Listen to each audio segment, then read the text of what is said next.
All right, so I've come up with my first theory on how At Attin came to be in the situation that it is. And obviously, this is going to have spoilers from the first two episodes of The Skeleton Crew, so if you don't want any of those, just scroll away. But my theory is that the technology they use to shield this planet from the rest of the galaxy is something that someone learned from Tanalorr back during the High Republic era, possibly even like a former Nihil pirate or like someone connected to them. So that green haze we see in the night sky instead of stars could be that like network of red lights replicating whatever it was that the nebula did for Tanalorr. Now, for people who aren't familiar with Tanalorr, that's from the Cal Kestis Jedi Survivor video game, and it's like the shielded planet, shielded by a nebula, like very hard to get to without like a very specific sort of compass thing or using the Force.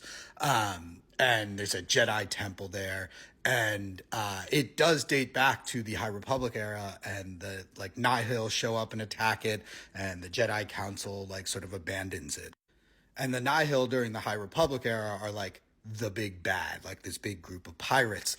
And they do like experiment with a bunch of sort of like stranger technology, stuff to like knock out lightsabers and make them not work, stuff to like pull ships out of hyperdrive. So some like experimental tech to like hide a planet wouldn't necessarily be totally out of bounds for like them or someone like connected to them who worked with them somehow.